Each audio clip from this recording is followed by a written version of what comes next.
La fecha número 9 de eliminatoria sudamericana ya tiene resueltos 4 partidos. Queda pendiente Perú y Uruguay mañana en Lima. Y aquí estoy con el video de resumen de estos enfrentamientos que dejaron consecuencias interesantes en la tabla de posiciones. El gran triunfo de Bolivia sobre Colombia que lo deja en zona de clasificación directa a la verde, que hace 3, 4 jornadas atrás parecía que ya estaban recontra eliminados con 3 puntos y qué sé yo. Metieron 9 al hilo los bolivianos y ya se metieron en la pelea en este camino rumbo al Campeonato del Mundo de Norteamérica 2026. Venezuela empató con Argentina 1-1 en un juego en condiciones bastante particulares por el estado de la cancha. Brasil le ganó a Chile y lo sigue hundiendo en la tabla de posiciones. Los brasileños respiran un poco de aire fresco en esta clasificación, acercándose a la posición de Uruguay, mientras que Ecuador y Paraguay se frenaron con ese 0-0 que deja a la Tri en el quinto puesto y a Paraguay fuera de los puestos de clasificación al Campeonato del Mundo. Así que vamos a empezar a hacer un breve resumen de cada uno de los partidos, aclarando que no pude ver el 100% de algunos de ellos, así que los invito en la zona de comentarios a dejar su opinión sobre lo que vieron de cada uno de los partidos, que hoy estuvieron aglomerados. El señor Conmebol los pone todos más o menos a la misma hora y eso complica un poco para poder disfrutar de cada uno de los partidos y verlo con detenimiento, además de agradecerles el me gusta y la suscripción al canal. Venezuela y Argentina empataron 1-1 en Maturín en un partido condicionado por el estado de la cancha. Llovió mucho en esa zona de Venezuela a lo largo de todo el día. El campo de juego estaba negado, tuvieron que trabajar fuerte para poder ponerlo en condiciones casi o por debajo de lo aceptable para este tipo de partidos, a este nivel, buscando un lugar en el campeonato del mundo. Por momentos se frenaba la pelota en el agua, salpicaba para todos lados, cada vez que se le pegaba fuerte. Y bueno, y a poco se fueron adaptando los equipos a las condiciones de la cancha que generaron algunos errores no forzados, algunas situaciones como esa pelota sobre el borde del área que despeja Argentina, pega, creo que fue en Salomón Rondón, que se fue besando el palo derecho de Rulli y que tuvo ese tipo de situaciones que se mezclaron con otras de muy buena calidad. Argentina que ya por momentos parece que te lleva puesto solamente por el peso del equipo, por la calidad de sus individualidades, pero la selección venezolana le hizo frente, le disputó la pelota, la compartieron por momentos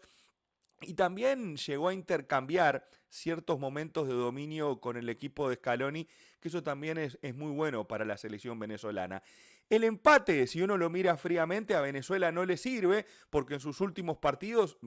apenas sumó 4 puntos, producto de 4 empates y una derrota. Y eso frena un poco el entusiasmo inicial de los venezolanos que venían con el mano tengo fe y vamos al mundial y qué sé yo, qué sé cuánto.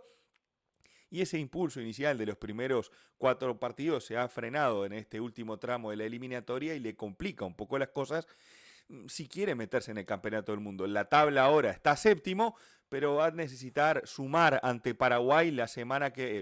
viene, exactamente cuando juegue en Asunción, en lo que a mí me parece es una de las finales que va a tener esta eliminatoria ya en la primera fecha de la rueda de revanchas. El partido en sí, Argentina tuvo el control más que nada en el primer tiempo, convirtió el gol a través de Otamendi y en la segunda parte aprovechó los espacios que le dejaba Venezuela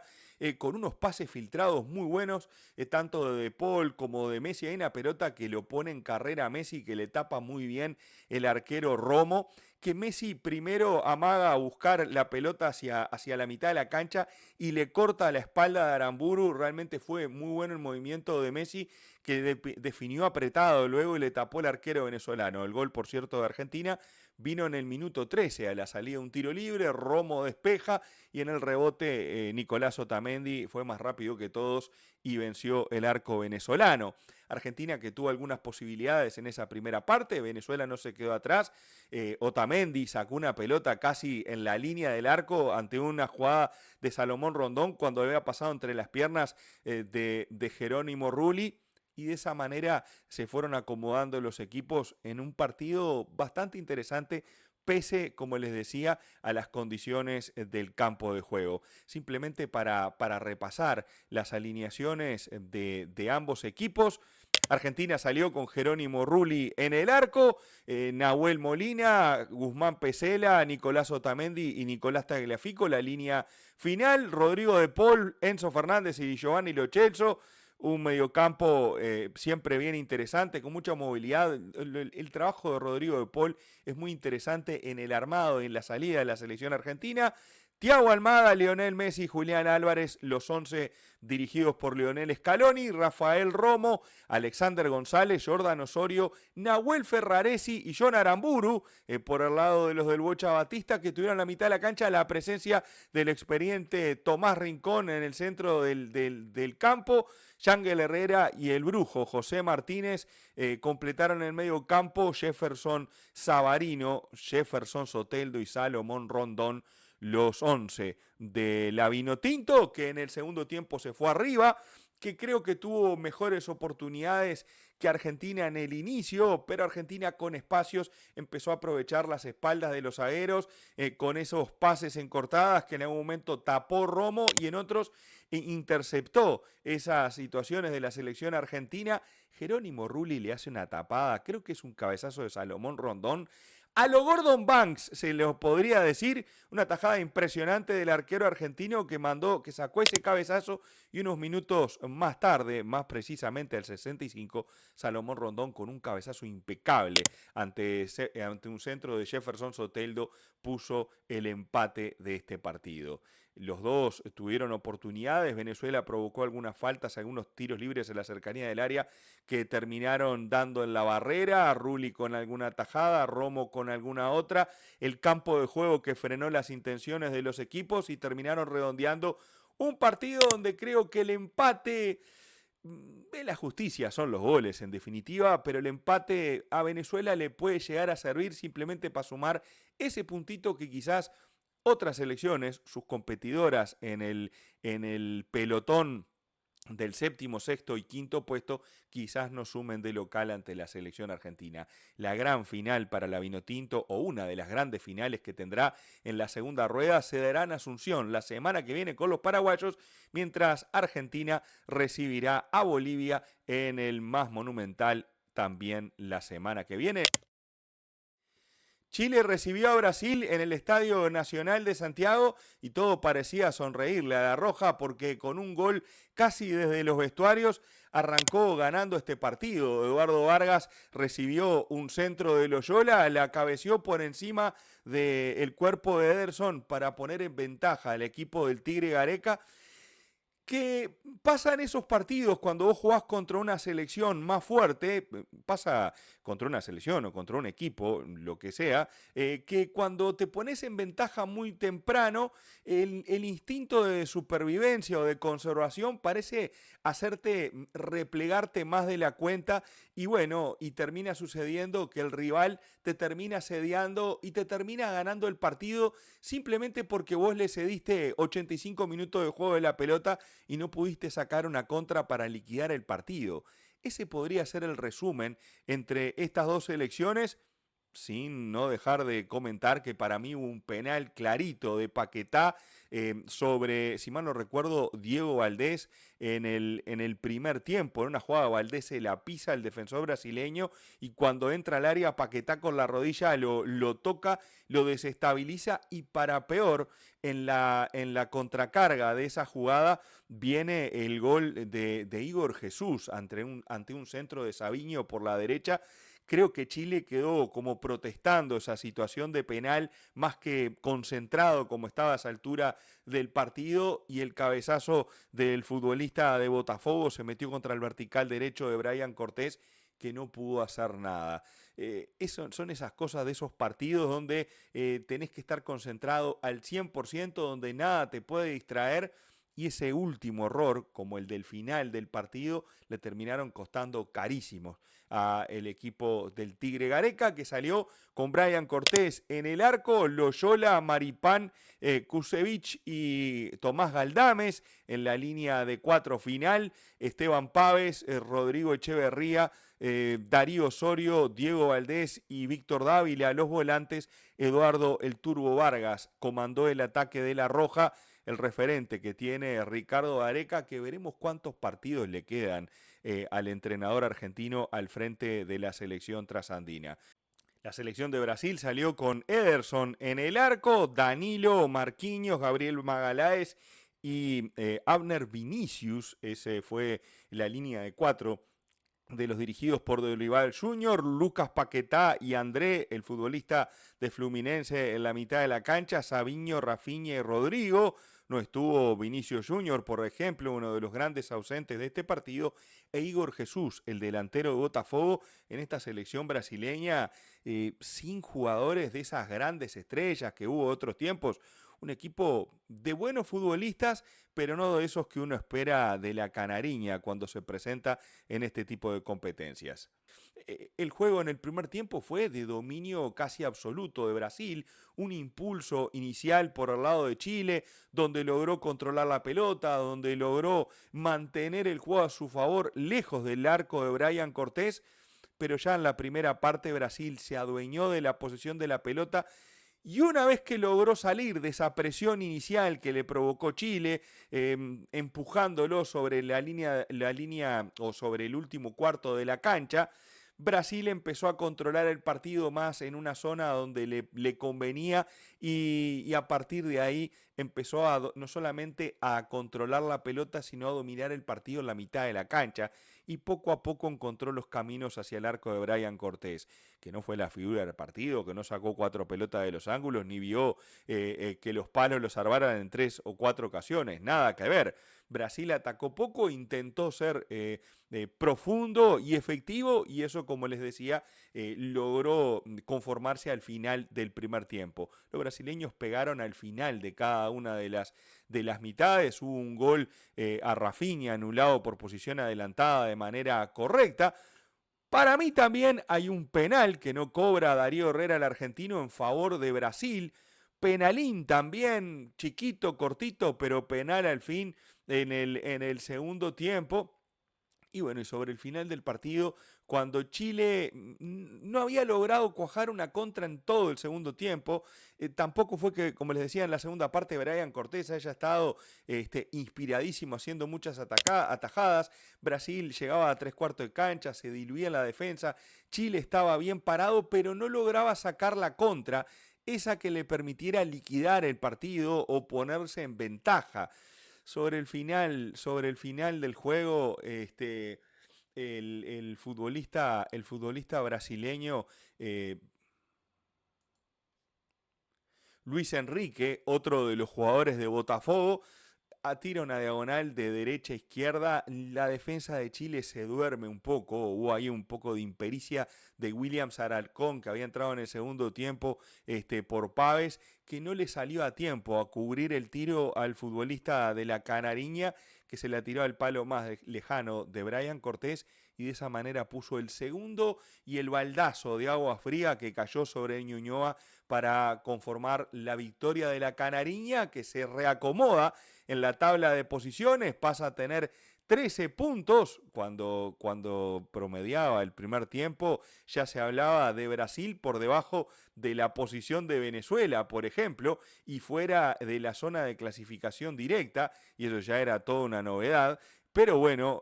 a Brasil no hay que darle ningún tipo de ventajas. Cuando tenés la posibilidad de rematarlo, hay que hacerlo. La selección de Chile quizás no logró cuajar alguna contra que pudo gozar en el segundo tiempo y eso le costó carísimo al equipo del Tigre Gareca para quedarse sin nada en esta novena fecha de las eliminatorias sudamericanas y terminar hundido con 5 puntos, muy lejos de aspirar a un lugar de clasificación a este próximo Campeonato del Mundo de 2026.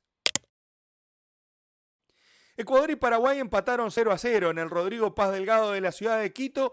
En un partido que era muy claro cómo se iba a presentar, más allá de la predicción que se puede hacer de un resultado, el trámite del juego creo que era lo más previsible lo que se dio. Paraguay defendiendo bien, Ecuador intentando atacar y con el protagonismo en el partido, Paraguay tratando de desesperar a los ecuatorianos que no le podían entrar por ningún lado, y la tri que se empezó a repetir en tiros de media y larga distancia porque no encontró nunca los caminos de manera clara para llegar a vencer al Gatito Fernández. Hernán Galíndez, que hizo una gran atajada, quizás la mejor del partido sobre Julio Enciso a la salida de un lateral, fue el arquero de la Tri, Torres, Pacho e Hincapié. La línea de tres, que parece que ya es costumbre en todos los entrenadores, era lo que se le criticaba a Félix Sánchez Vaz, ¿por qué la línea de tres? ¿Por qué esto? Por supuesto también se le criticaba muchas veces la postura timorata ante algunos partidos. Ecuador hoy fue al frente, hizo el gasto, pero Paraguay realmente se defendió muy bien y a los dirigidos por Gustavo Alfaro le faltó la segunda parte del libreto, qué hacer cuando cruzás la mitad de la cancha. Más allá que esa jugada de Julio Enciso para mí fue la más clara de todo el partido. Por derecha jugó Ángelo Preciado, el carril izquierdo lo ubicó Pervis Estupiñán, Moisés Caicedo acompañado por Alan Franco en el doble 5, Kendry Páez y Gonzalo Plata por detrás de Ener Valencia. Y para mí ahí creo que está una de las claves de por qué Ecuador no pudo con Paraguay, no le pudo entrar al jugar con futbolistas a perfil cambiado por banda en lo que respecta a sus volantes. Lo que hacía Ecuador era que estos, al tirar las diagonales, se metían en el embudo que le proponía la selección paraguaya y chocaban contra un muro rojiblanco que en ningún momento tuvo fisuras y que en el correr de los minutos, perdón, los ecuatorianos empezaron ya frustrados a pegarle de afuera del área y la pelota rebotaba, les volvía, les seguían pegando, rebotaba, les volvía y se miraban entre ellos los de la tri y decían, ¿cómo le vamos a entrar a estos muchachos? El Gatito Fernández estuvo en el arco de la albirroja y una línea de 5 muy clarita con Cáceres, Balbuena, Gustavo Gómez, Alcaraz y Sandes. Allí en la planilla dice 3-4-3, no me mientas Alfaro, no me mientas Sofascore. Eso fue un 5-3 o un 5-3-2 bien marcado, un 5-4-1 también, donde Cubas y Bobadilla tomaron los ejes centrales de la cancha, Almirón a su derecha y Enciso por la izquierda, Alex Arce. El llanero solitario por momentos en el ataque paraguayo conformaron el 11 de Gustavo Alfaro. Entró Ramón Sosa por el lado de Paraguay, e Isidro Pita en el segundo tiempo, Alan Minda y Jeremy Sarmiento fueron las soluciones que intentó en primera instancia el entrenador Sebastián Becasese. Minda entró por Kendry Páez en el entretiempo, al igual que Sarmiento por Ángelo Preciado, con la idea de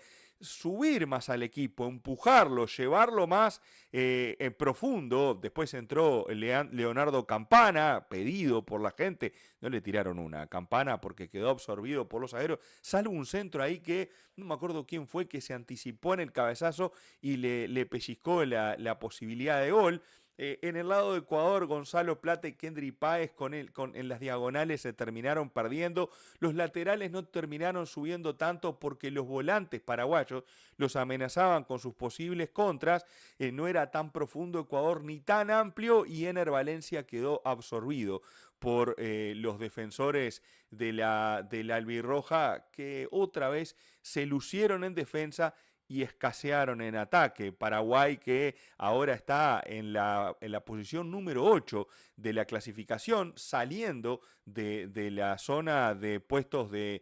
cupo de campeonato del mundo. Paraguay, que en sus últimos 5 partidos tiene la victoria ante Brasil, pero luego 3 empates y una derrota, y eso lo complica en la tabla con 10 puntos. Hoy día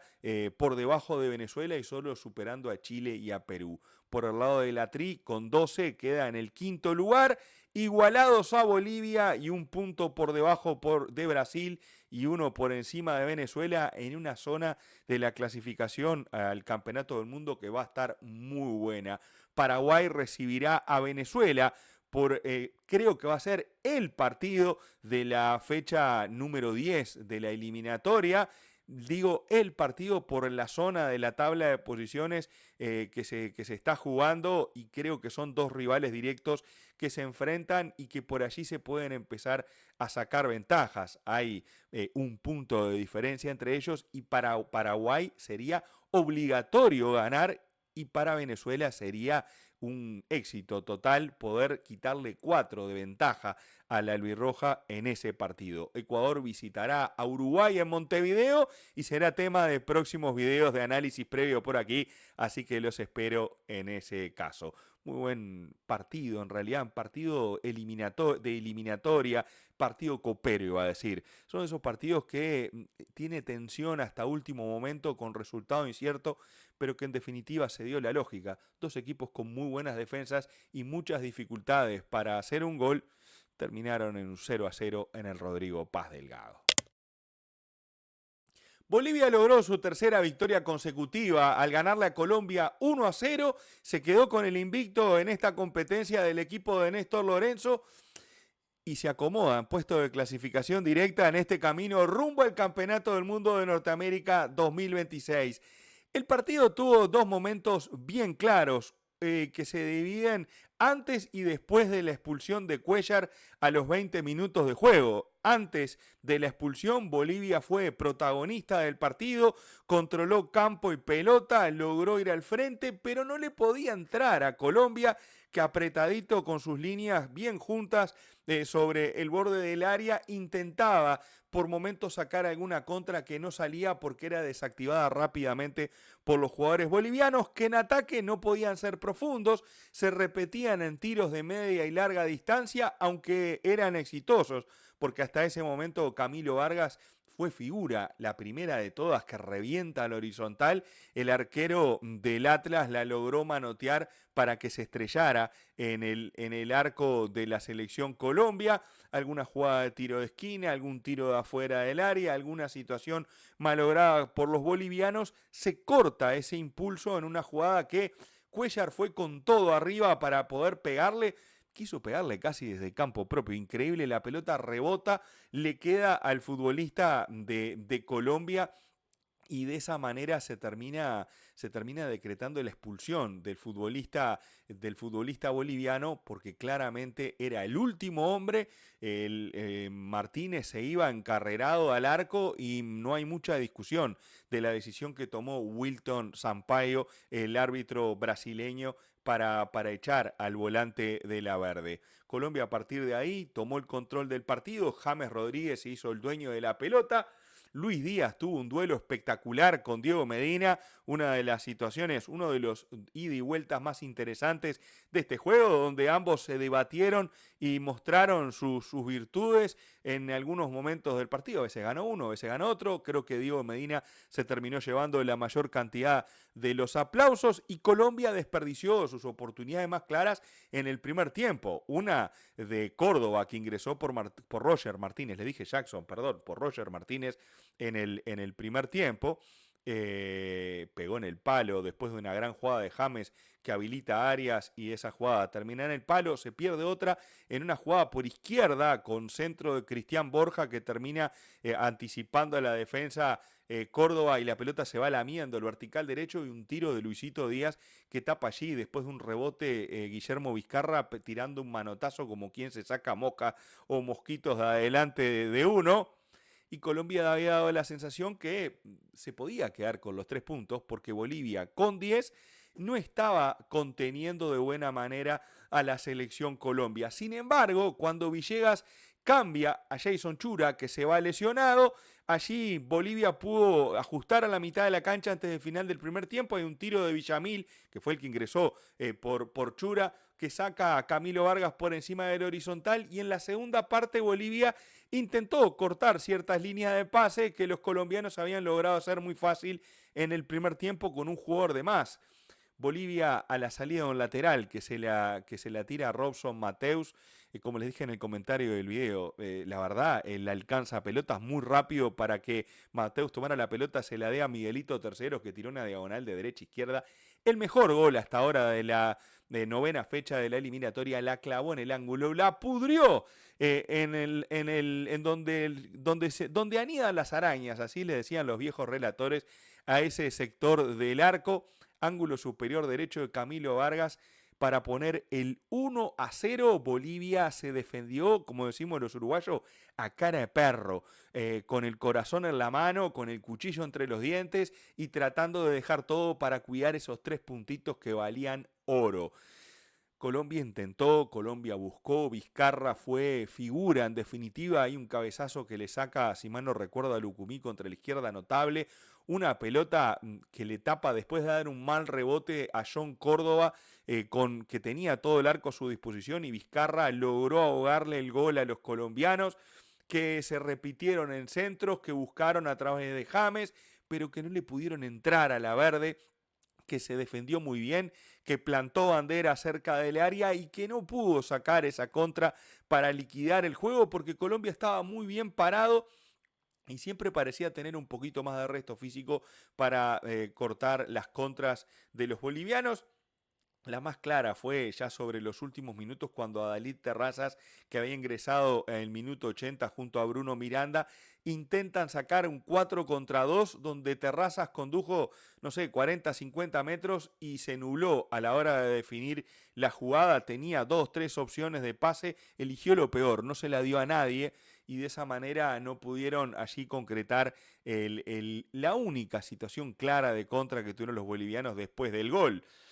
Aquín y el futbolista Marcelo Suárez se lucieron sacando pelotas por arriba, fueron unos titanes defendiendo junto a Ramiro Vaca, a Mateus y a Villamil, que se pararon por delante de ellos, y la Verde sacó un triunfazo en el alto, se quedó con el invicto de Colombia, ganó 1-0 este partido y se ubica quinta en la tabla de posiciones de esta eliminatoria sudamericana, que realmente son de esas noticias que uno no esperaba hace 5 o 6 fechas atrás, antes de la Copa América, cuando los bolivianos parecían desahuciados y sin oportunidades de clasificar al Campeonato del Mundo de Norteamérica 2026. Bien por los bolivianos que están aprovechando este envión con el técnico que le encontró la vuelta al equipo, refrescó a la selección con jugadores jóvenes, convencidos de la idea de Oscar Villegas, e irán a Buenos Aires la semana que viene para enfrentar a Argentina y ver si estas buenas se mantienen y logran traerse algo, y no que sean goles, sino puntos de Argentina para Bolivia. Por el lado de Colombia recibirá a Chile, que viene de un golpe muy duro tras perder en la hora contra Brasil en Santiago, en unas eliminatorias que siguen muy, pero muy buenas. La selección uruguaya va a visitar a Perú mañana en Lima. Ya hice video de análisis previo de ese partido de la Celeste ante la Bicolor, un juego que creo que Uruguay es favorito para quedarse con los 3 puntos, pero lo que manda es lo que sucede en la cancha, y mañana, después de ese partido, estaré comentando por aquí con un video las alternativas de ese enfrentamiento.